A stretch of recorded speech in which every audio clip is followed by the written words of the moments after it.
Hi, gang. It's me, Dr. Moore. And I'd like to talk to you a little bit about this week's reading assignment. That is to say, three different sections of the Canterbury Tales: the general prologue, the Wife of Bath's prologue and tale, and the Pardoner's prologue and tale. And what I really wanted to talk to you about was something that tends to kind of freak students out the first or even the second or third time they encounter Chaucer. I know about this because I had to go through it. The versions that we're reading are in the original, which is to say in Middle English.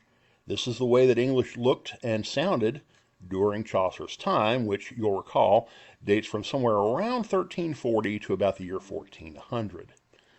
It is English, although at first it might not sound like it, but something that'll help you understand it if you read it. A couple of points, actually.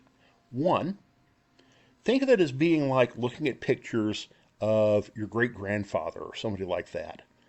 It doesn't look exactly like you, but if you think about it a little bit, you can see the family resemblance. Likewise, there's a family resemblance between Middle English, that Chaucerian English, and the stuff we're speaking right now, present-day English. Now, here's the clue. Most of the vocabulary is going to be pretty similar to the vocabulary we have now. It's the spelling that's really weird. And the reason for that is that the spelling is phonetic.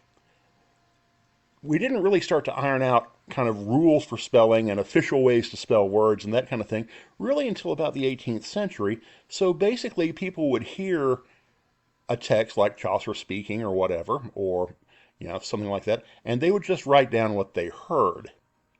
Another difference is that the vowels that you hear in Middle English have changed a little bit. It's a process called the Great Vowel Shift, and no, we don't really know why it happened. But when you're looking at medieval literature and things like that, you come to accept the fact that there's a lot of stuff that you're not really going to know about. But if you look at it, if you recognize that, yes, this is English, it just sounds a little different, but it's like, it's like listening to somebody with an accent.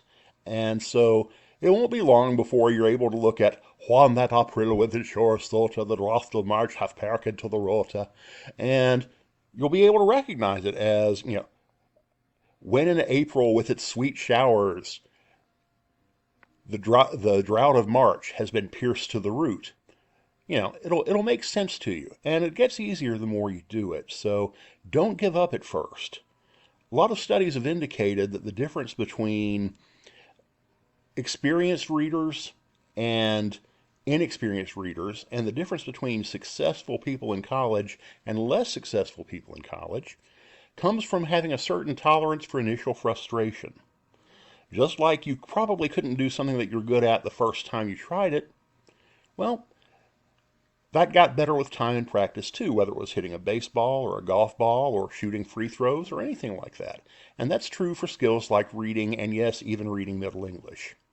Now, of course, if you have any issues or anything like that where you're just hitting a wall, feel free to give me a holler at warren.moore@newberry.edu.